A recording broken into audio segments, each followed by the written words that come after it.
ओम अज्ञानतिमिरन्धस्य ज्ञानाञ्जनशलाकया चक्षुरुन्मीलितं येन तस्मै श्रीगुरुवे नमः। हरे कृष्णा कृष्णा कृष्णा हरे हरे, हरे राम राम राम हरे हरे। तो कल हमने 66वें श्लोक पे चर्चा करी थी, जिसमें उनका नव किशोर अवस्था का मिलन श्री राधा रानी और श्याम सुंदर का उस पर चर्चा हुई थी। और श्रीपाद पिछले श्लोक में उनके सौंदर्य की भी चर्चा कर रहे थे और साथ में किस प्रकार उन्होंने अपनी मंजरी सेवा से उनका मिलन कराया और उस प्रकार से वो संतुष्ट हुए और लीला का जो स्फुरण उनके हृदय में चल रहा था, उस लीला स्फुरण में विराम आया। तो उस विराम के बाद आज इस श्लोक में श्रीपाद प्रार्थना कर रहे हैं, धम्मिलम ते नव परिमलैर उल्लसत फुल्ल मल्ली मालम भाल स्थलम अपि लसत सांद्र सिंदूर बिंदु दीर्घ अपांग गच्छ विपम अनुपाम चारु चंद्र अंशुहासम प्रेमोल्लास तव तु कुछ योर द्वंद्वमंता स्मरामि। श्रीपाद यहाँ पे स्मरण कर रहे हैं किशोरी जी की सबसे पहले धम्मिलम। धम्मिलम मतलब उनके जूड़े का, जो बाल से पीछे जूड़ा बनाया जाता है। धम्मिलम ते नव परिमल उल्लसत फुल्ल मालम माली, जो जूड़े में उनके पुष्पों से जो एक माला बनाई गई है, मल्लिका के पुष्पों से, वो कैसे मल्लिका के पुष्प जो हैं वो उल्लसित तो हो रहे हैं। हे श्री राधे, मैं नव परिमल, परिमल मतलब खुशबू से, जो एकदम खुशबू से भरे हुए हैं। हे श्री राधे, मैं नव परिमल से उल्लसित प्रफुल्लित मल्लिका पुष्पों की माला से परिवेष्टित तुम्हारे खोपा, खोपा मतलब जूड़ा, वो जो उन्होंने जूड़ा बनाया हुआ है, कैसे नव परिमल से उल्लसित मतलब उसमें बहुत सुंदर खुशबू आ रही है प्रफुल्लित मल्लिका पुष्पों से, और उससे गूंथी हुई माला से परिवेष्टित आपका जो जूड़ा है। समझ गए? खुशबूदार मल्लिका के पुष्पों से जो उल्लसित है, मतलब अच्छे खिले हुए जो मल्लिका के पुष्प हैं, उनसे जो आपकी गूंथी हुई जो जूड़ा है, मैं उसका स्मरण कर रहा हूं। निविड़ सुंदूर बिंदु से सुशोभित तुम्हारे ललाट प्रदेश की, भाल स्थलम अपि लसत सांद्र सिंदूर बिंदु। समझ गए? सांद्र सिंदूर बिंदु, सांद्र मतलब गाढ़ा, जैसे कई लोग तिलक लगाते हैं ना, बहुत गाढ़ा गाढ़ा एकदम ब्लैक ऐसे नजर आता है, तो ऐसे गाढ़ा और सुंदर मनोज्ञ जो उनका सिंदूर बिंदु है, उस पे वो चिंतन कर रहे हैं, उसका स्मरण करना चाहते हैं।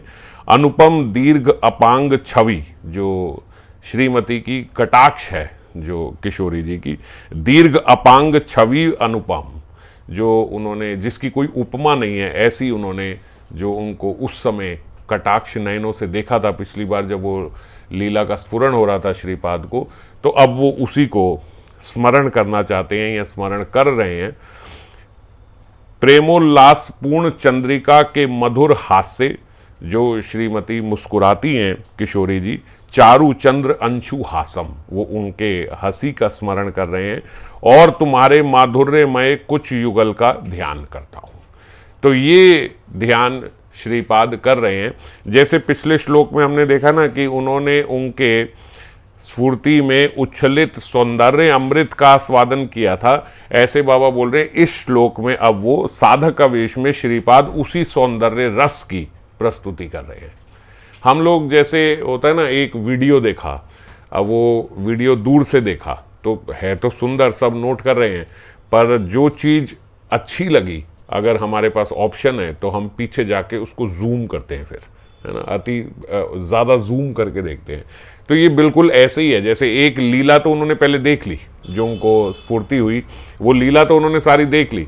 अब वो लीला देखने के बाद जब वो स्फूर्ति में विराम आ गया, अब वो स्फूर्ति का विराम आ गया, तो अब वो उस लीला को रिकॉल कर रहे हैं साधक आवेश में। हालांकि श्रीपाद का क्या साधक क्या सिद्ध आवेश, हर समय उनके हृदय में तो राधा दास्य में ही है, पर आवेश तो उनके भीतर स्वरूप का ही रहता है। पर क्योंकि अब वो लीला का हृदय में स्फुरण का विराम हो गया, तो विराम होने के बाद अब इस श्लोक में वो क्या कर रहे हैं, उसी लीला को रिकॉल करके, जैसे हम मान लीजिए कल कहीं घूमने गए थे, तो कल गए थे और हमारे कुछ मित्र जो थे वो बड़े सुंदर लग रहे थे, या ये वस्त्र पहने थे, तो हम बात करते ना, वो कल उसने वो जो शर्ट पहनी थी तो वो उस समय तो देखी थी, इतना पता नहीं लगता, लेकिन अगले दिन फिर हम रिकॉल करते हैं, अच्छा हाँ, और वो बड़ी सुंदर लग रही थी, उसको देखा था वो कितनी सुंदर, उसने कैसे ईयरिंग पहने हुए थे, उसने कैसा वो हेयर स्टाइल किया हुआ है ना, बाद में रिकॉल करते हैं। तो बिल्कुल ऐसे ही श्रीपाद जो हैं, जो उन्होंने लीला का स्फुरण उनको पिछले श्लोक में हुआ, इस श्लोक में वो एक एक चीज को अब अपने साधक आवेश में अब उसको रिकॉल कर रहे हैं। बाबा भी यही बोल रहे हैं, क्या स्फूर्ति का विराम, उनके अंतस में तो सदा श्री राधा रानी खेल रही हैं, तो अभी भी वो किशोरी जी का ही स्मरण कर रहे हैं। श्री राधा माधव को पिछली बार उन्होंने उसमें नगर वीथी में खेलते हुए और निर्जन उद्यान में मिलते हुए देखा था, लेकिन जब भी श्रीपाद ऐसे युगल उपासना भी करते हैं, जैसे पिछले 2 श्लोक में हम देख रहे हैं, तो वो युगल उपासना कर रहे हैं। ऐसे तो हर जगह किशोरी जी की ही उपासना करते हैं, पर कई कई श्लोकों में वो युगल उपासना कर रहे हैं।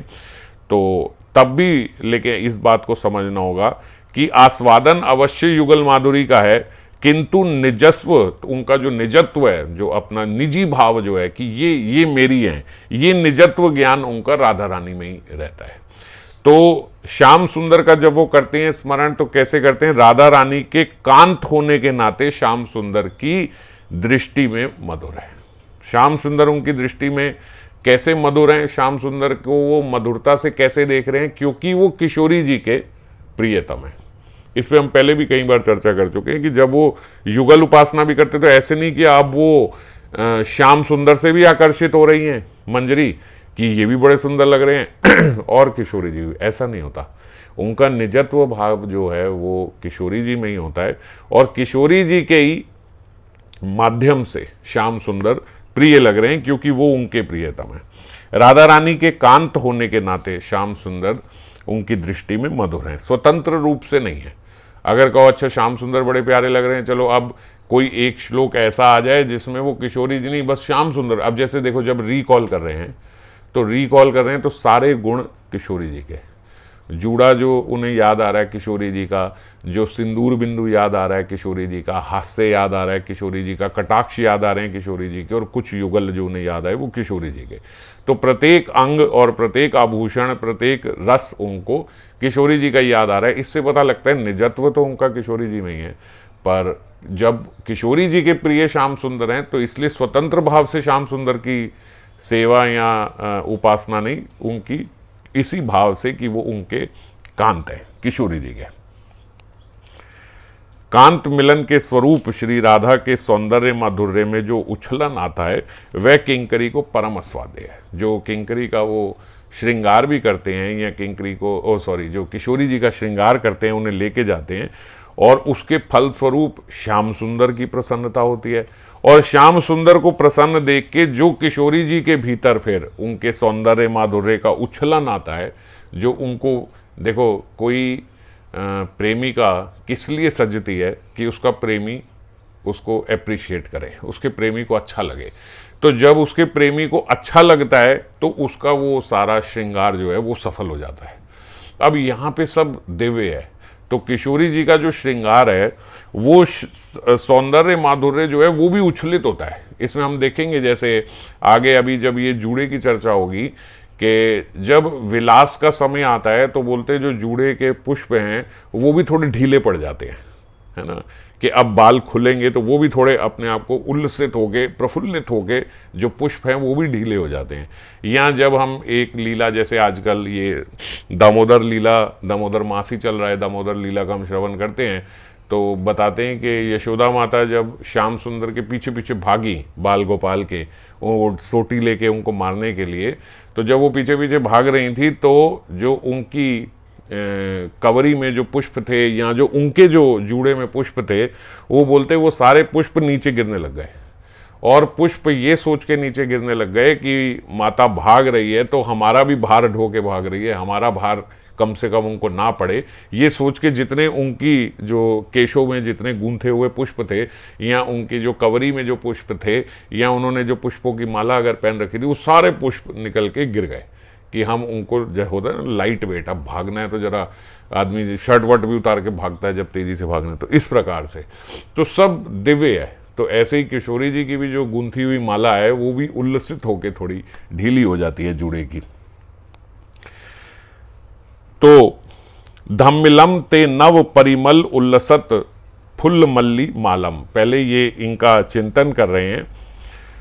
उनके जूड़े में नव परिमल से उल्लसित प्रफुल्लित नव मल्लिका माला से कैसी अपूर्व शोभा प्राप्त की थी, ये उनको इस समय चिंतन हो रहा है कि उस समय उसकी कितनी शोभा हो रही थी।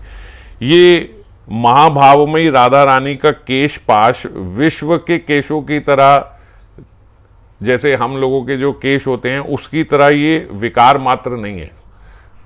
हम लोगों के केशों को विकार मात्र क्यों बोला? क्योंकि कितने सारे हमारे शरीर में ऐसे अनवांटेड हेयर भी आ रहे हैं, ये विकार हैं। जैसे माताओं के मुख पे बाल आना शुरू हो गए तो वो हटाते हैं, हम लोग भी जैसे शेव इत्यादि करते हैं हम हटाते हैं। तो अलग अलग प्रकार से जो ये बाल हैं ये देह के विकार हैं एक प्रकार से हमारे। तो और ना बालों में कोई फीलिंग होती है, ऐसे भी नहीं है जैसे बाल को काट दिया तो बाल में कोई फीलिंग नहीं है जैसे बाकी शरीर के अंग में फीलिंग है। तो इनको थोड़ा इसीलिए भी विकार बोला जाता है। जैसे नाखून है, अब ये नाखून विकार है, बेकार है, मतलब इसको काटना है। अब वो तो आज असुरी परंपरा चल पड़ी है, लोग उसको बढ़ा बढ़ा के उसको भी सजाने का सोचते हैं। नहीं तो केश जो हैं, केश तो विकार हैं, है ना। तो इसमें कोई फीलिंग नहीं है, कुछ है भी नहीं, इसे काट दो वगैरह कुछ नहीं होता। इसको बड़ी मुश्किल से हम लोग इसको सजा वजा के रखते हैं कि थोड़ा अच्छा दिख सकें, इससे इसको भी थोड़ा बेटर कर सकें, इसको सजा सकें, ये सब हम करते हैं। मगर किशोरी जी के जो केश हैं वो बोलते हैं इस प्रकार उनके विकार नहीं है। उनके अंतःकरण की जो कृष्ण भावनामय उनकी, ये क्या हो रहा है, उनके अंतःकरण में जो कृष्ण भावना है उसके बोलते सहस्त्र सहस्त्र वृत्तियां जो हैं, जो कृष्ण भाव या कृष्ण प्रेम उनके भीतर जो है उसकी हजारों हजारों जो वृत्तियां हैं वही कृष्ण वर्ण केश के रूप में मस्तक पर प्रकट हुई हैं। वर्ण भी सेम हो गया ना, क्योंकि कृष्ण भावना उनकी जो है वो कृष्ण भावना क्या है, कृष्ण काले हैं तो काले वर्ण को भी कृष्ण बोला जाता है। तो वो कृष्ण भावनामय उनकी जितनी वृत्तियां हैं वो बोले मानो वो वृत्तियां ही जैसे निकल के बाहर आई हैं, वो ही बढ़ गई हैं। और यही बात गोविंद लीला अमृत में भी बोली गई, श्री राधा की मनोवृत्तियां लता अंकुर समूह कृष्ण चिंतन के कारण कृष्णत्व प्राप्त करके, कृष्ण चिंतन के कारण किशोरी जी के बाल एकदम घने काले हैं। आजकल हम लोग इसको फैशन समझते हैं, उसको हरा करा लिया, नीला और भौरा करा लिया, ब्राउन करा लिया, गोल्डन करा लिया। किशोरी जी के जो केश हैं वो एकदम घने काले हैं। कृष्ण वर्णत्व प्राप्त करने से प्रेम सुधा से सिक्त होकर सूक्ष्म और आयात है। सूक्ष्म मतलब बिल्कुल फाइन, एकदम रेशमी जैसे बाल है और एकदम लंबे लंबे आयात होकर केशों के बहाने बाहर निकल आए हैं। ये केशों के बहाने उनके क्या मनोवृत्तियां, जैसे कृष्ण मनोवृत्तियां जो उनकी हैं वही कृष्ण वर्णत्व प्राप्त करके, मतलब कृष्ण का वर्ण प्राप्त करके वही बाहर निकल रहे हैं। हम विलाप कुसुमांजलि में पढ़ते हैं, इसमें कई लीलाएं हैं जो रघुनाथ दास गोस्वामी पाद कृत है। जैसे राधा रस सुधा निधि है, यहाँ पे प्रार्थना कर रहे हैं, स्फूर्ति हो रही है, बिल्कुल ऐसे ही रघुनाथ दास गोस्वामी पाद जो प्रार्थना कर रहे हैं और स्मरण कर रहे हैं वो विलाप कुसुमांजलि में एकदम ऐसे ही। तो उसमें वो किशोरी जी के केशों को लेके उसमें कई सारे श्लोक हैं जिसमें वो ये चर्चा कर रहे हैं कि जब वो उनके केश का लाभ करते हैं तो उनका एक एक केश जो है वो मंजरियों को अपने कई कई कोटि प्राणों से भी प्रिय है। क्योंकि ये केश ऐसे नहीं है कि जिनमें कोई फीलिंग नहीं है, हमारे जैसे केश नहीं है, और ऐसे नहीं कि कैसे भी केश कहीं से भी आ रहे हैं, बड़े सुंदर केश, और केश भी महाभाव के हैं। किशोरी जी महाभाव स्वरूपा है, तो एक एक बाल जो है वो महाभाव स्वरूपा है। उनके इसीलिए बोला गया कि मानो उनके मन की जो कृष्ण भावनामृत वृत्ति हैं, कृष्ण भावनामृत जो उनका मन है, वही लता रूप में जैसे निकल के उनके केशों के रूप में आ गया। इसीलिए असंस्कृत केश कलाप का सौंदर्य ही अनन्य साधारण है। असंस्कृत मतलब जैसे कंघी नहीं करी, तो बिना कंघी करे भी वो बोलते हैं उनका सौंदर्य जो है वो अनन्य साधारण है। मतलब ऐसा नहीं है कि ऑर्डिनरी है कि भाई अभी कंघी नहीं करी तो अभी अच्छा नहीं लग रहा, जब कंघी करेंगे तो अच्छा लगेगा। बिना कंघी करे भी बहुत सुंदर लग रही हैं उनके जो केश है। और ऐसा है कि विलास के उपरांत जब अस्त व्यस्त क्लेश हो जाते हैं, जो जैसे विलास हुआ तो उसके बाद सारे ये बाल जो हैं ये बिखर गए, तो उसके बाद भी इतने सुंदर दिखते हैं कि श्री राधा का विलास विस्तृत अर्थात अस्त व्यस्त केश जो है ना उनके, उस समय जैसे बहुत सुंदर मंजरी ने उनके केश की रचना करी, उसको संस्कृत किया। संस्कृत किया मतलब उनको संवारा, और असंस्कृत मतलब वो बिखर गए। तो जब अस्त व्यस्त हो गए तो बोलते उस अस्त व्यस्त अवस्था में भी देख लें अगर, तो मयूर और जो चमरियां हैं, जैसे एक घोड़े की पूंछ होती है, तो घोड़े की पूंछ बड़ी अच्छे बालों की होती है, इसीलिए उसकी पूंछ के बाल लिए जाते हैं, विग बनते हैं वो घोड़ी के पूंछ के बाल जो होते हैं। और हम लोग भी जैसे जो लड़कियां बनाती हैं तो बोलते हैं ना पोनी टेल, आपने इंग्लिश में सुना होगा पोनी टेल। तो पोनी क्या होती है? घोड़ी, और उसके बाल, तो पोनी टेल इसीलिए बोला जाता है क्योंकि वो बहुत सुंदर मानी जाती है।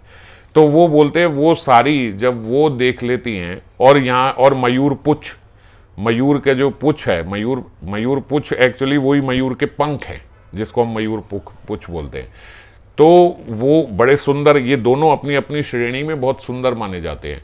और जब वो किशोरी जी के अस्त व्यस्त केश भी देख लेते हैं तो वो अपने तिरस्कार की भावना समझ के कि अब हमारे को कौन पूछेगा, अब हमारे क्या रह गए, वो बोलते जो जितनी जैसे ये घोड़े घोड़ी इत्यादि पशु हैं ये सब पहाड़ों को भाग जाते हैं, और मयूर जो हैं वो जंगल को भाग जाते हैं, कि इनकी ऐसी सुंदरता देख के हम तो कुछ भी नहीं है इनके सामने, अब लोग हमारा तिरस्कार करेंगे। जो हमारा उदाहरण दिया जाता है, अब वो उदाहरण ना देके हमारा तो तिरस्कार होगा, तो अपने तिरस्कार के भय से वो भी भाग जाते हैं। ऐसा प्रेमिकों का अपनी भावनाओं में ऐसा मानना है। और ये बातें प्रेम में ही बोली जा सकती हैं। जैसे कितनी बार जो सखियां हैं वो हम श्रीमद् भागवतम में भी देखते हैं ना, तो वो कृष्ण का कैसे तिरस्कार करती हैं, तो वो प्रेम से ऐसे उनका तिरस्कार कर रही हैं, होती तो प्रीति है। तो अब यहाँ पे केशों के ऐसी सौंदर्य दिखाने के लिए जो कवि हैं, जो भक्त हैं, भक्त जैसे कवि बन जाते हैं जब अतिशय भजन हो जाता है, तो वो अपनी कविता में इस प्रकार के उदाहरण लिया करते हैं। तो ऐसे अतुलनीय केश पाश का किंकरी ने बड़े सुंदर ढंग से संस्कार किया, बड़े सुंदर ढंग से उसको सजाया, और सद प्रस्फुटित नव परिमल युक्त मल्लिका की माला से जूड़ा बांध दिया। बड़े सुंदर उन्होंने जूड़ा बांध दिया। अब विलास की सूचना पाकर जो उनका जूड़ा है वो भाव गदगद हो गया, और उसके थोड़े शिथिल हो जाने से मल्लिका माला उल्लसित हो गई। जो मैं अभी आपसे चर्चा कर रहा था कि जब विलास की सूचना पाते हैं तो वो माला भी उल्लसित हो जाते हैं। श्री कृष्ण के आस्वादन के माध्यम से किंकरी ने उस शोभा के आस्वादन का सौभाग्य प्राप्त किया है। अब किंकरियां जो हैं वो जब अब किशोरी जी को सजाती हैं तो किस माध्यम से वो उनको देखती हैं? अब वो उनको कृष्ण के माध्यम से देखती हैं।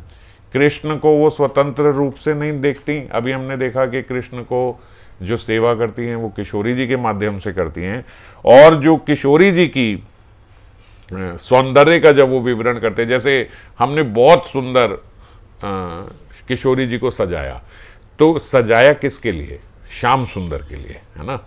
हम मेन सज्जा तो अपने लिए नहीं कर रहे, मेन सज्जा तो इसलिए कर रहे हैं कि श्याम सुंदर को अच्छा लगे।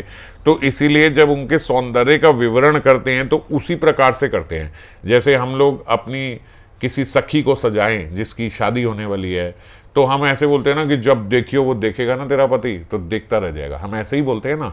यही उदाहरण दे के हम सजाते हैं क्योंकि हमारे मन में यही होता है। हम सजाई ऐसे रहे जैसे हम सोचेंगे कि उसको ऑरेंज लिपस्टिक पसंद है तो हम ऑरेंज लिपस्टिक उसको लगाएंगे। हाँ, उसको लाल लिपस्टिक पसंद है तो वो लाल लिपस्टिक लगाएंगे, उसको कटे हुए बाल पसंद है तो उसके बाल वो कटवा लेगी, समझ गए। तो हम जो श्रृंगार करते हैं वो अपने से नहीं, वो उसके प्रियतम के माध्यम से। तो किंकरी भी ऐसे जो हैं वो कृष्ण के माध्यम से वो आस्वादन का सौभाग्य प्राप्त कर रही हैं। शोभा से चितमन श्याम सुंदर का, उनकी शोभा से चितमन मानो अपहृत है, अपहृत मतलब किडनैप्ड है, उसका किडनैप हो गया उनका चित्त जो है, अपहरण जिसे बोलते हैं ना कि अपहरण हो गया, तो इसीलिए बोले अपहृत है। शोभा से चितमन अपहृत है। स्फूर्ति में जब ये सब जब वो सोच रहे हैं, अब ये सब सोचते सोचते जो वो पिछली बार भी यहाँ जो स्मरण कर रहे थे, जो स्फुरण था, वो स्फुरण में उनका विराम आ गया। ये सोचते हुए अब जब वो साधक आवेश में ये सोच रहे हैं, तो सोच भी ऐसा होता है ना, बीच में जैसे हम लोग कुछ चिंतन कर रहे हैं, वो चिंतन एकदम डिस्टर्ब हो जाता है। तो वो बोलते वो सोच या वो उनका स्फुरण पिछली बार का जब उसमें विराम आया तो वो प्रार्थना करने लगे कि ये जो इस प्रकार का उनका जूड़ा है, जो खुशबूदार मल्लिका के पुष्पों से सजाया हुआ है और गुंथित है, ऐसा मैं जूड़ा कब देख पाऊंगा, या मैं कब इस ऐसा आपका श्रृंगार कर पाऊंगा जो कृष्ण के मनोमत हो। ऐसी वो इस श्लोक में प्रार्थना कर रहे हैं। दूसरा फिर वो श्रीपाद प्रार्थना कर रहे हैं, भाल स्थलम अपि लसत सांद्र सिंदूर बिंदु। अब पहले केशों का उन्होंने चिंतन किया, अब वो उनके सिंदूर बिंदु का चिंतन कर रहे हैं। फिर उसी समय श्री राधा के मनोहर ललाट पर सिंदूर का सांद्र टीका सुशोभित था। उसी दिन जब पीछे उनको जो स्मरण हुआ जब वो नव किशोर अवस्था में मिला रहे थे, उस सिंदूर बिंदु के सौंदर्य से उद्दीप्यमान बाल सूर्य की शोभा परास्त हो जाती है। जो बाल सूर्य मतलब जैसे सुबह सुबह जब हम देखते हैं तो पहले जो सूर्य जब उदय हुआ है, हालांकि उसको ठीक से सूर्य उदय नहीं मानते हम, सूर्य उदय तब मानते हैं जब सूरज की किरणें यहाँ पहुँच जाए। तो जो पहले उदय हुआ जिसमें प्रकाश हो जाता है, उसको उसमें सूर्य को अगर हम देखें तो वो लाल रंग का सूर्य होता है। तो वो जो उसको कई लोग इंग्लिश में ब्लू आर भी बोलते हैं। ब्लू आर मतलब जब सूरज अभी दिख नहीं रहा है, अभी लाल सूर्य भी नहीं आया है, तो उस समय या फिर अस्त होते समय हम देखते हैं, जब अस्त अभी हुआ ही है एकदम उस समय, या फिर उदय होने से पहले, उसको नीला घंटा जैसे बोला जाता है हिंदी में, ब्लू आर। ब्लू आर मतलब उस समय आप देखो आकाश एकदम ब्लू होता है। आजकल तो सब सूर्योदय से पहले उठ जाते हो, तो कल देखना जब सूर्य उदय नहीं हुआ है तो उस समय एकदम ब्लू हो जाता है, सब कुछ बाहर एकदम ब्लू दिखाई देता है, और सूर्योदय के तुरंत बाद भी सब ब्लू ब्लू हो जाता है, और बीच में कुछ समय ऑरेंज रहता है। जब सूर्य अस्त हो रहा है तो लेकिन दिख रहा है, अभी हुआ नहीं है, तो अस्त होने से कुछ समय पहले जब वो संवरण कर लेता है अपनी सारी किरणों का, तो सूर्य उस समय ऑरेंज दिखाई देता है। और सुबह भी उदय होने वक्त वो ऑरेंज रेड, फिर बाद में येलो होता है जब उसकी पूरी किरणें यहाँ पहुंच जाती है। तो वो जो बाल सूर्य उसको बोल रहे हैं, वो बाल सूर्य जब वो ऑरेंज, जब वो रेड कलर का होता है तो वो बड़ा सुंदर लगता है, क्योंकि वही समय है जब हम सूर्य को ऐसे सीधा देख सकते हैं, और बिल्कुल गोल होता है। चंद्रमा तो बढ़ता घटता रहता है, सूर्य तो हर समय एकदम गोल। तो अगर आप कल देखना उसको, तो जब सूर्य उदय होने वाला, पहले ब्लू आर होगा, पहले ब्लू ब्लू सब हो जाएगा, और फिर उसके बाद जब सूर्य उदय होता है तो लाल रंग का बड़ा सुंदर गोला दिखाई देता है सूर्य का। तो वो बोलते हैं जो वो गोला है वो भी, उसकी भी शोभा, हालांकि वो बहुत सुंदर होता है, मगर किशोरी जी का जो सिंदूर बिंदु ये दर्शन कर रहे हैं श्रीपाद, वो बोल रहे हैं उसकी भी शोभा परास्त हो जाती है, वो कुछ भी नहीं लगता उनके सामने। ललाट के सिंदूर बिंदु सांद्र है। सांद्र जैसे मैंने आपको बताया था मनोज्ञ, या बहुत गाढ़े तरीके से जो लगाया गया ऐसा दिख रहा है। और मिलन के समय इस बिंदु की मनोहरता का कुछ और ही निगूढ़ परिचय। असल में जो मंजरियां हैं, वो मंजरियां हर समय जो चिंतन करती हैं इस सिंदूर बिंदु का, वो इस प्रकार से नहीं करती जैसे आज श्रीपाद कर रहे हैं। उनका किंकरी को छोड़ वह अन्य किसी को पता नहीं है कि वो किस प्रकार से चिंतन करती हैं सिंदूर बिंदु का। उनका मनोहर सिंदूर बिंदु ये नहीं है जिसकी हम अभी तक चर्चा कर रहे थे। जो श्रीपाद आज चर्चा कर रहे हैं, आज तो वो याद कर रहे हैं कि उस समय वो जब वो जा रही थी, जब मैं लेके जा रहा था उन्हें, उद्यान में लेके जा रही थी, श्रीपाद मंजरी स्वरूप में जब लेके जा रही थी, तो उस समय उनकी ललाट पे ऐसा बिंदु था। अब एक साधारण दृष्टि से तो ऐसा दिखता है कि वो उसका चिंतन कर रहे हैं, पर यहां बाबा बता रहे हैं जो अंदर की बात है कि मंजरियां जो हैं वो इस प्रकार से चिंतन नहीं करती। इस बिंदु की मनोहरता का कुछ और भी निगूढ़ परिचय है, इसका एक सीक्रेट परिचय भी है, वो उसकी चर्चा कर रही हैं। वो विलाप कुसुमांजलि में भी रघुनाथ दास गोस्वामी पाद जी ने चिंतन किया है। सिंदूर रेखा सीमंते देवी रत्न शलाकया मया या कल्पिता किंते सालकांछो भविष्यति। जो ये रत्न शलाकया मतलब जिससे सिंदूर लगाया जाता है, रत्नों से जड़ित एक लंबी पेंसिल की तरह होती है जिससे वो लगाया जाता है। तो हे देवी, रत्न शलाकया से तुम्हारी मांग में सिंदूर रेखा अंकित कर दी। अब देखना है कि उनके श्री कृष्ण बालों को, अब देखना है कि ये जो हमने बिंदु आपके ललाट पर लगाई है, ये श्री कृष्ण के बालों को सुशोभित करे। अब निगूढ़ रहस्य समझो, लगाया कहाँ है? किशोरी जी के माथे पे, और इनके माथे पे लगा के वो क्या बोल रहे हैं, अब देखना ये है कि ये बिंदु जो है ये श्री कृष्ण के बालों को सुशोभित करे। अब आप समझो इसको, रूप सज्जा की स्वाभाविक शोभा के अतिरिक्त भी कुछ और हमारा प्राप्त है। आप सुंदर लगो, ये बात तो एक है, ये एक बात है, ये सेकेंडरी बात है। आप सुंदर लगो ये प्राइमरी नहीं है, ये सेकेंडरी बात है। आप सुंदर लगो, आपकी स्वाभाविक शोभा के अतिरिक्त भी हमें कुछ और चाहिए। वो क्या चाहिए? किसी क्रीड़ा विशेष में तुम्हारी मांग का यह सिंदूर उनकी अलकावली में लग सकता है। कोई तो ऐसी क्रीड़ा विशेष होगी जो आपकी मांग का सिंदूर किशोर श्याम सुंदर के केशों पे जाके लग जाए। तुम्हें सजा दिया, ये हमने करा, लेकिन तुम्हें सजाने के पीछे हमारा अभिप्राय क्या है कि हम देख पाएं कि यह साज नष्ट हो जाए। ये जो हमने सजाया है ये साज नष्ट हो जाए। कहने का तात्पर्य, जो आप अगर नहीं समझ पा रहे हो तो उनका सीक्रेट ये है, हमने आपको सजाया इसलिए कि आपकी सजावट, आपका सौंदर्य देख के श्री कृष्ण जो हैं वो विलास के लिए प्रेरित हो जाएं, और जब वो विलास क्रीड़ा करें तो उस विलास क्रीड़ा में आपका सिंदूर उनके केश पे जाके लग जाए। ये वो देखना चाहती हैं। तो मतलब उनकी सज्जा का वो सक्सेस उसको तभी मानेंगी कि जब वो कृष्ण को विलास के लिए प्रेरित कर दे, किशोरी जी को देख के, ये वो चाह रही हैं। तो विलास के समय तुम्हारे साज के नष्ट होने की लालसा ही रूप सज्जा की संपूर्ण सार्थकता है। हमारी रूप सज्जा कब सार्थक हुई? जब वो विलास के लिए प्रेरित हो गए। श्रीपाद ने लीला के माध्यम से सिंदूर बिंदु की प्रगाढ़ता अनुभव की है। यहां पे लेकिन आज जो श्रीपाद चिंतन कर रहे हैं वो उसकी सिंदूर बिंदु की प्रगाढ़ता का अनुभव कर रहे हैं। ये विलाप कुसुमांजलि के माध्यम से बताया बाबा ने, और आज यहाँ पे जो है वो तो विलास से पहले का जो सिंदूर बिंदु है, श्रीपाद आज उसका चिंतन कर रहे हैं। जब वो पिछले श्लोक में जहाँ जैसे लेके जा रहे थे वो उसका चिंतन कर रहे हैं।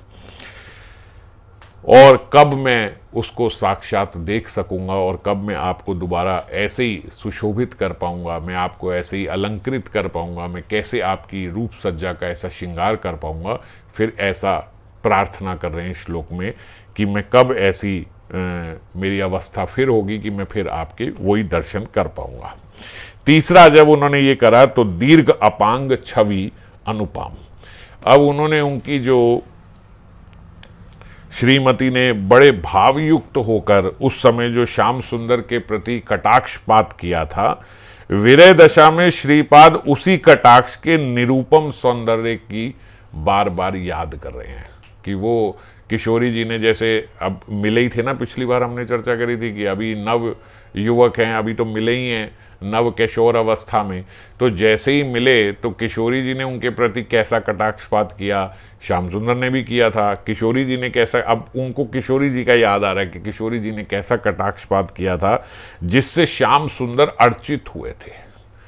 हम अर्चना करते हैं ना, हम आरती उतारते हैं, अर्चना करते हैं, तो बोलते किशोरी जी कैसे अर्चित करती हैं, किशोरी जी ने जैसे अपनी जो कटाक्ष से उनको अर्चित किया, मानो कटाक्ष से उनको उनकी पूजा करी, जैसे उन्हें मतलब पूजा मतलब जो जिसको बहुत एप्रिशिएट करे, जिसे बहुत अच्छा लगे, सामने वाले को जिससे बहुत अच्छा लगे। तो बोलते हैं ना, जैसे प्यासे की आप पूजा सेवा कैसे कर सकते हो, उसे पानी देके। तो श्याम सुंदर की अर्चित कैसे हो सकते हैं, श्याम सुंदर की अर्चना कैसे हो सकती है, श्रीमती के कटाक्षपात से। एक तो पहले ही अति सुंदर नयन, फिर उस पे श्रृंगार रक्षमय कटाक्षपात। पहले तो नयनों की हमने, उससे पिछले श्लोक में हमने नयनों की सुंदरता पे चर्चा करी थी। तो वो नयन इतने सुंदर एक, और दूसरा फिर वो नयनों से कटाक्ष जब कर रही हैं, तो मानो उनके सुंदर नयनों को और अलंकृत कर दिया उनके कटाक्ष ने। इसमें आगे भी जो 189 है, जो आगे जो श्लोक है 189, उसमें भी किशोरी जी के कटाक्षपात की और उनके नेत्रांचल की चर्चा हुई है। वो बाबा ने यहाँ पे उसका भी रेफरेंस दिया कि आगे 189 नंबर श्लोक में, इसी में राधा रस सुधा निधि में, तो हम जब पूछेंगे तो उस पर भी आगे जाके चर्चा करेंगे। जिनके नेत्रांचलों से, किशोरी जी के कैसे हैं, जैसे नेत्रांचलों से स्वाभाविक उनके सौंदर्य से माधुर्य सार का विस्तार करने वाला रस सिंधु निकल रहा है, जिससे श्याम सुंदर के भीतर माधुर्य भाव जागृत हो, जिससे साक्षात स्वयं श्रृंगार रस के भीतर भी श्रृंगार करने की प्रवृत्ति जागृत हो जाए। ऐसा रस उनके नयनों से सदा धारावत निकल रहा है किशोरी जी के। मतलब समझ रहे हो, ये थोड़ा पोइटिक वे में ऐसा बोला गया है। मतलब उनके नयन ऐसे हैं कि नयनों को देख के ही श्याम सुंदर जो हैं वो उल्लसित हो जाते हैं, उनके भीतर उनको पकड़ने का, विलास का रस जागृत हो जाता है, और कुछ नहीं। और अभी कोई पूरा उनका देह नहीं देखा, केवल नयनों को देख के ही वो विमोहित हो जाते हैं। ऐसे सुंदर किशोरी जी के नयन हैं। श्री राधा के नेत्रों की सुषमा से श्याम सुंदर की परम वश्यता देखकर ही श्रीपाद के नेत्रों ने ऐसा विशेषण दिया। श्रीपाद ने नेत्रों का ऐसा विशेषण दिया। क्यों दिए? क्योंकि वो देखते हैं कि किशोरी जी के केवल नेत्र देख के ही श्याम सुंदर उनके वश में हो जाते हैं। मतलब ऐसे तो बड़े ऐसे गए हो कि ये करना है वो, और जैसे ही बस उनकी एक कटाक्ष नयनों से उन्होंने देखा, और वैसे ही एकदम बस श्याम सुंदर लट्टू हो जाते हैं। अब समझो जैसे स्वतंत्र नहीं रहे, वो स्वतंत्रता खत्म हो गई, अब पूरे उनके वश में हो गए। अब हम देखते हैं ना कि जैसे एकदम कोई वश में हो जाए तो वो कहे हाँ यहाँ बैठ जाता हूँ, वो मैं नीचे बैठ जाता हूँ, मैं आपके चरणों में बैठ जाता हूँ। वो साथ में नहीं बैठ रहे, नीचे बैठ रहे हैं, उनके चरणों को बार बार पकड़ रहे हैं, आप अपने चरण मेरे वक्ष पे रख दीजिए। तो ऐसे जब कोई करता है तो हम बोलते हैं कि एकदम ऐसा हो गया जैसे पूरा उसके वश में हो गया है, एकदम मोहित हो गया, ऐसे समझ रहे हो। तो यही एक्ट करते हैं वो श्याम सुंदर। ऐसे ही नहीं मंजरियां बोल रही कि एकदम उनकी वश्यता हो जाती है, ऐसे नहीं बोल रही। जैसे ही देखते हैं श्याम सुंदर तो एकदम अलग ही रंग दिखता है, कि सखाओं के साथ अलग ही रंग है, वहां नंद भवन में अलग ही रंग है, चाल अलग थी जब आए थे, लेकिन एक नयन कटाक्ष से बस किशोरी जी ने देखा और बस ऐसे हो जाते कि अब कुछ पता ही नहीं, ये लगता ही नहीं ये वो श्याम सुंदर है। वहां बहुत याद करा लो अपने आप को कि ये भगवान है, तब भी नहीं समझ पाओगे कि ये भगवान है। ऐसे ही थोड़ी ब्रह्मा विमोहित हो गए थे। ब्रह्म विमोहन लीला कैसे हो गई, कैसे होगी? थोड़ा दिमाग लगाओ। ये सृष्टि ब्रह्मा की है, ब्रह्मा जी ने बनाई है, ब्रह्मा जी को सब पता है। जब हमें पता है कि इस समय इस गांव में ये उनके माता पिता का नाम होगा, कल की अवतार आएंगे, हमें पता है, आज पता है कलयुग में आएंगे। जब हमारे जैसे बद्ध जीवों को ये ज्ञात हो गया कि इस कलयुग में कल की अवतार आने वाले हैं, तो क्या द्वापर में कृष्ण आने वाले हैं, ये ब्रह्मा जी को नहीं मालूम था? सब मालूम था, सब मालूम है। ब्रह्मा की सृष्टि में ही वो जा रहे हैं, ब्रह्मा की प्रार्थना से ही आए हैं। ब्रह्मा जी प्रार्थना करते हैं कि आप आओ, यहां दम फैल रहा है, तो ब्रह्मा जी की प्रार्थना से ही उनको बता के, सब कुछ बता के वो प्रकट हुए। उसके बाद भी ब्रह्मा विमोहित हो गए, और वो भी किंग के साथ। अभी तो सखाओं के साथ देखा था, अभी ब्रह्मा जी की इतनी तो है ही नहीं कि वो जाके निकुंज में किशोरी जी के साथ देख सके, इतना तो सामर्थ्य ही नहीं है। और अगर निकुंज में देख लिया और जो देख रही हैं, तो वो बोलते आप मान ही नहीं सकते। एक श्याम सुंदर हैं जो निकुंज द्वार के प्रवेश करने से पहले हैं, जहां किशोरी जी बैठी हैं निकुंज मंदिर में, एक श्याम सुंदर आपको दिखेंगे उससे पहले, वो एक रूप है। और एक जैसे ही निकुंज मंदिर में किशोरी जी की नजरें पड़ गई तो ऐसा लगता है ये अब एक अलग श्याम सुंदर है, ये वो है ही नहीं जो अभी 2 मिनट पहले बाहर थे। जब सखाओं के साथ जाते हैं तो ही ब्रह्मा जी ऐसे हो गए, ये जूठा खा रहे हैं, ये कर रहे हैं, सखा लात मार रहे हैं इनको, सखा खाना खिला रहे हैं, फिर इनके मुंह से खींच के निकाल लेते हैं, तू नहीं खाएगा ये मैं खाऊंगा, मुंह से खींच के निकाल के खुद खा लेते हैं। अच्छा वो खा लेते हैं, चलो समझ में आती है, फिर ये भी उनके मुंह से निकाल के खा रहे हैं। ये भगवान नहीं हो सकते, ऐसे भगवान नहीं हो सकते, ऐसे तो हमारे संत महात्मा ऋषि नहीं है, ये कहां से भगवान ऐसे नहीं कर सकते। अब बताओ, इतना सा देख के वो कह रहे हैं कि ये भगवान नहीं हो सकते, ब्रह्मा भी मोहित हो गए। तो जो ऐसे देख रहे हैं कि वो किशोरी जी के चरण पकड़ रहे हैं, उनको वक्षों में रख रहे हैं, उनको मना रहे हैं, एक बार देख लो, बस एक बार मेरी नजर से नजर मिला लो, ऐसा बोल रहे हैं, तो कौन मानेगा ये भगवान है। तो इसीलिए बोलते जब ये आचार्यपाद के संरक्षण में, इनके शरणागत में जब हम इन्हीं की स्तुति को पढ़ते और सुनते हैं तो वो हमारे भीतर से वो गंध गायब हो जाती है कि ये भगवान है। जो भगवत्ता की गंध नहीं होनी चाहिए वो रहती भी नहीं है। कोई बोले भी भगवान है तो ऐसा लगेगा ये थोड़े भगवान है। ऐसा प्रेम में घुसने के बाद होता है। अगर पहले समझोगे तो तत्वता गलत हो जाओगे। अगर अभी कहें कि ये भगवान नहीं है तो फिर तो कोई भी लंपट है, फिर तो सारी दुनिया के यहाँ लंपट यही कर रहे हैं। पर भगवान होके ऐसी वश्यता हो जाती है तो उससे भगवान हमें कम नहीं दिखते हैं, किशोरी जी बहुत ऊपर दिखती हैं। समझ गए? अब वो स्तर आ गया जब प्रेम पे पहुंच गए कि ये तो समझ गए ये कृष्ण है, पर ये कृष्ण की ये अवस्था और ये जिसके सामने वो क्या किशोरी जी होंगी।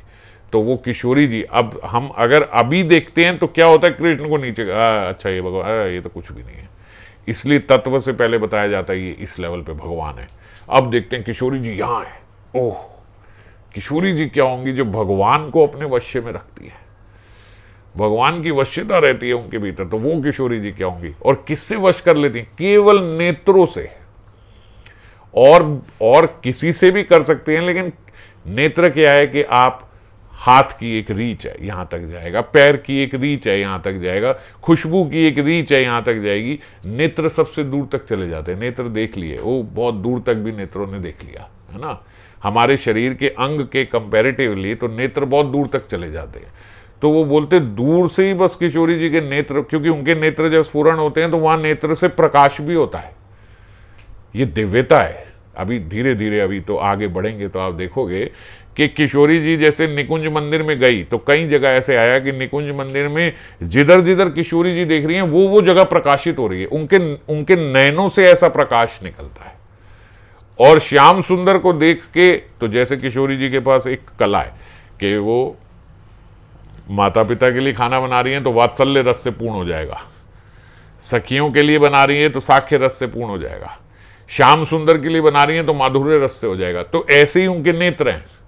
अब वो नेत्रों से जब श्याम सुंदर को देखने के लिए नेत्र उठे हैं तो वो ऐसा माधुर्य रस का प्रकाश उसमें से निकलता है कि श्याम सुंदर तो वश में हो जाते हैं उनके।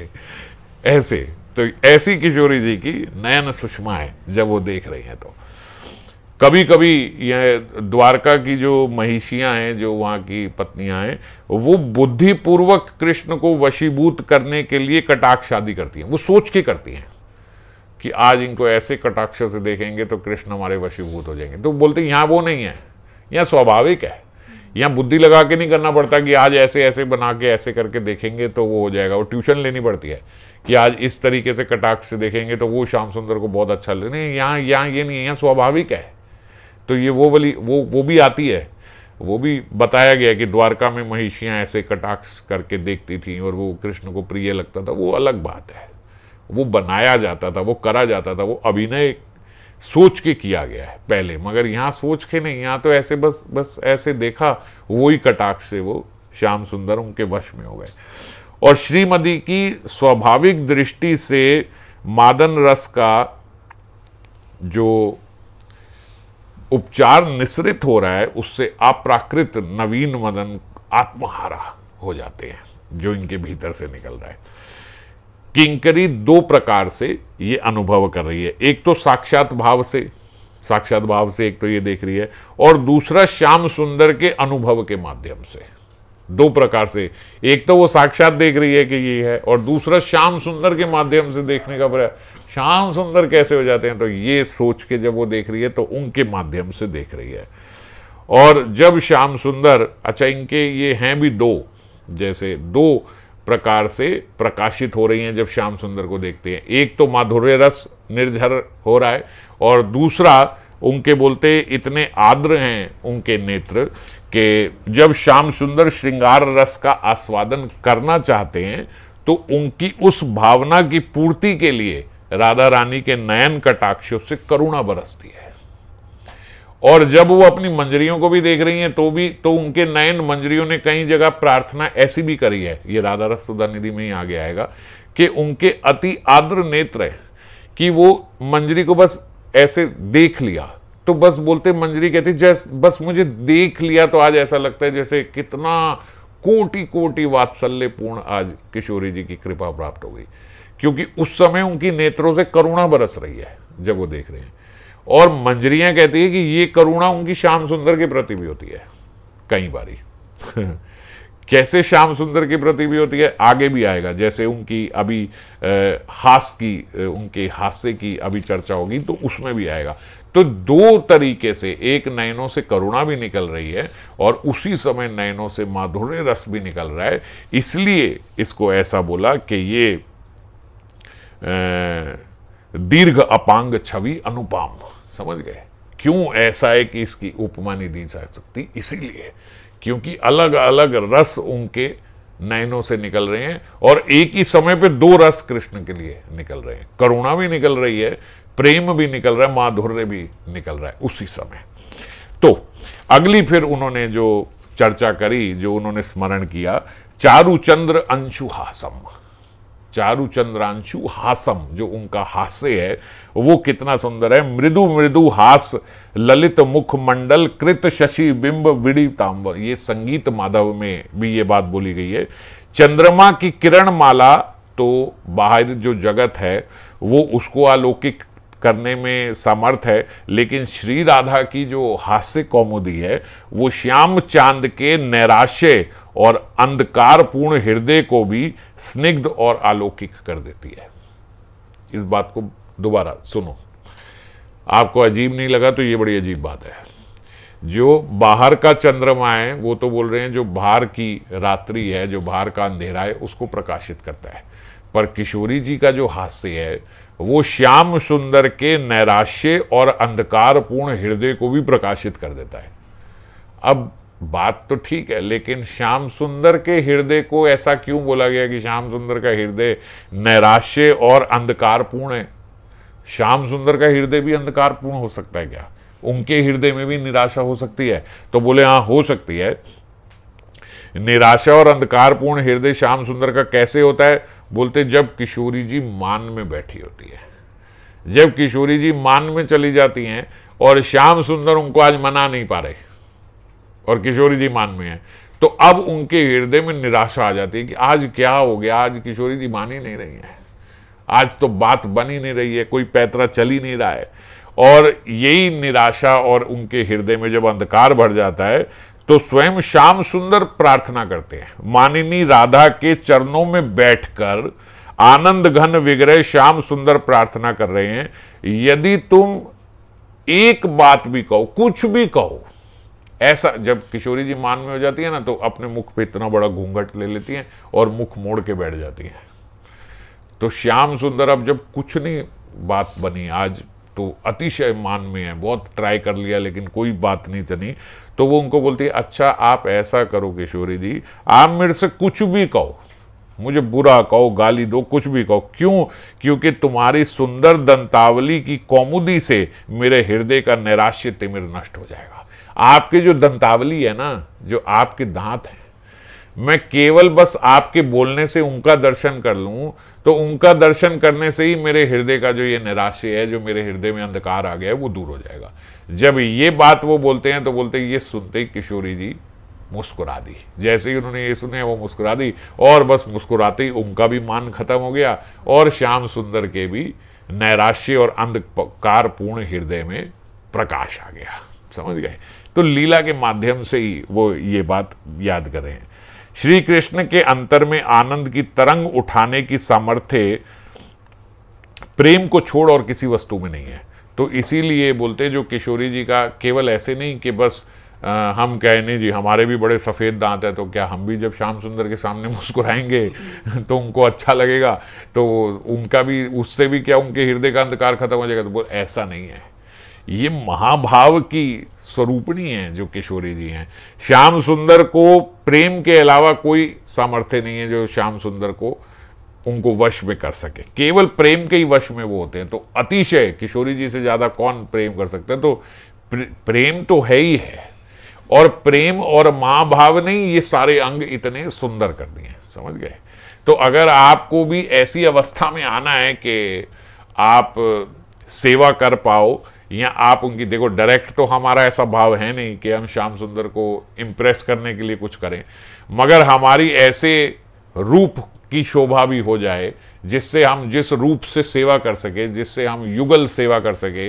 अगर ऐसा भी करना तो हृदय में प्रेम लेके आना होगा। ब्रश करने से, मुंह धोने से, बाल संवारने से नहीं बात बनेगी, क्योंकि ये जितने सौंदर्य की बात हो रही है ये केवल प्रेम से संभव है। व्यक्ति, कई संत ऐसे रहे हैं, कई संतों के बारे में ऐसा सुना है जिन्होंने आजीवन नहाए नहीं, पता ही नहीं है उन्हें कहाँ बैठे, एक वृक्ष के नीचे बैठे हैं, बस वही बारिश आया नहा लिए उसी से, या कहीं से पानी लिया बस कर लिया। कितने संतों से, एक दो से तो मैं मिला हूँ पर्सनली, जिन्होंने बोला कि हमने अपने जीवन में कभी साबुन वगैरह इस्तेमाल नहीं किया ना। बोले रोज स्नान जो करते हैं वो वहीं की रज लेके, वो रज लगा के और पानी से बस इसी से स्नान करते हैं। और अगर आप उनको चेहरा देखो तो ऐसा चमक रहा है कि ऐसे यहाँ इतना फैशन करके भी हम वैसा नहीं चमका पाते, इतनी एकदम। और बूढ़े थे जब हम मिले थे, एकदम बूढ़े, लेकिन सफ़ेद और लाल गाल एकदम। ऐसा नहीं कि बड़ा खिला हुआ, मतलब मोटा चेहरा था, वो भी नहीं, ऐसे है तो पतला ही, लेकिन एकदम स्किन ग्लो करती हुई उस समय भी, और आजीवन कभी साबुन नहीं लगा। तो ये प्रेम से चमक आती है। ये साबुन शैम्पू या इससे नहीं, मैं किसी साबुन शैम्पू की ऐड नहीं कर रही यहाँ पे, कि किससे, प्रेम से, जो उनके भीतर के भाव हैं वो भाव उनके चेहरे पे आके चमकते हैं। कुछ योर द्वंद्व मंत स्मरामी, और उसके बाद फिर वो उनके कुछ युगल का स्मरण कर रहे हैं। बोल रहे हैं आपके जो कुछ युगल हैं किशोरी जी, वो तो स्वर्ण जो कुंभ हैं उनको भी लज्जित करते हैं, पर हम कौन से कुछ युगल की हम प्रार्थना करते हैं? बोलते हैं जब किशोरी जी और श्याम सुंदर अनुराग में उनको अपने वक्ष से लगा लेते हैं, तो किशोरी जी के वो सुनहरे कुछ युगल पे जब श्याम सुंदर की कांति पड़ रही है, तो उन कुछ युगल का मैं स्मरण करना चाहता हूँ। वो स्मरामी, श्याम कांति सहित उस कुछ युगल का मैं स्मरण करता हूँ। ये श्रीपाद इस समय स्मरण कर रहे हैं। तो ये सब चीज़ें उन्होंने उनके हास्य का, उनके जूड़ा का, उनके सिंदूर बिंदु का, और क्या क्या चीजें इसमें नहीं, सिंदूर बिंदु, उनके जूड़े का, और हास्य का, और नयन कटाक्ष का, ये सब वो स्मरण कर रहे हैं। अंत में उन्होंने कुछ युगल का स्मरण किया। स्मरामी क्यों बोला? स्मरामी का अर्थ होता है कि मैं स्मरण करना चाहता हूँ।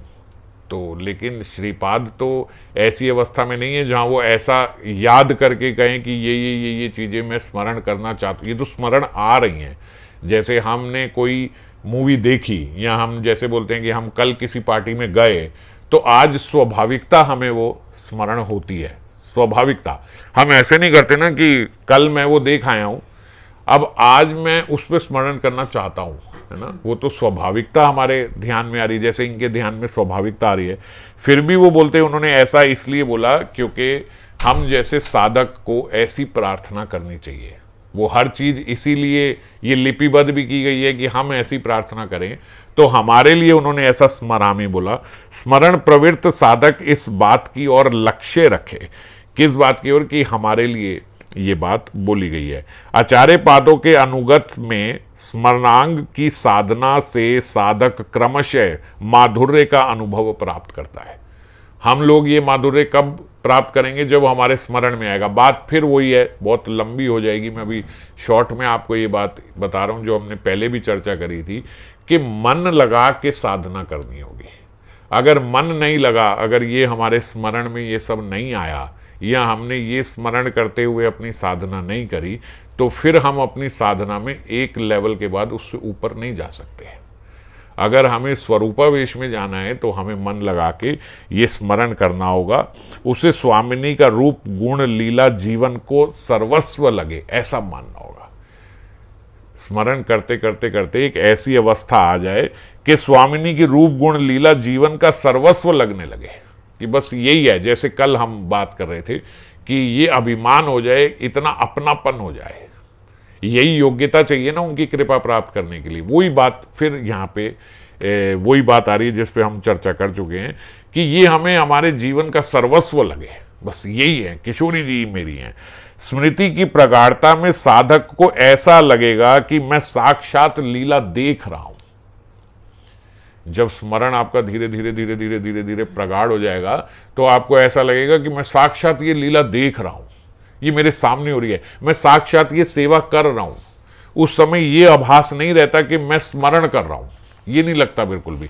जैसे यहां पे श्रीपाद बोल रहे हैं ना स्मरामी, तो इसीलिए बोल रहे हैं कि स्मरामी क्यों बोल रहे हैं, जबकि वो तो साक्षात सेवा कर रहे हैं, वो तो हम देख ही रहे हैं पीछे। तो उन्होंने ये बात हमारे लिए बोली कि हमें ऐसा स्मरण करना है और हमें ऐसी प्रार्थना करनी है कि मैं सब ये स्मरण कर पाऊँ। और धीरे धीरे धीरे धीरे फिर हम भी उस अवस्था में पहुंच जाएंगे स्मरण करते करते, जहाँ ये केवल स्मरण नहीं रह जाएगा, हमें ऐसे लगेगा कि मैं ही कर रहा हूँ, ये मेरे द्वारा ही ये सेवा हो रही है, ये मैं कर रहा हूँ इसी समय, आज अभी कर रहा हूँ, और ये सब मैं देख रहा हूँ, साक्षात दिख रहा है। जो गौड़िया वैष्णवों का स्मरण है वो आंख बंद करके नहीं, खुली आंख से सब कुछ दिख रहा है, समझ गए। इस प्रकार का स्मरण प्रगाढ़ हो जाता है कि सब दिखने लगता है कि मैं ये सेवा कर रहा हूं। तो आज श्रीपाद यही स्मरण कर रहे हैं, कल फिर अगले श्लोक की चर्चा करेंगे। जय राधे।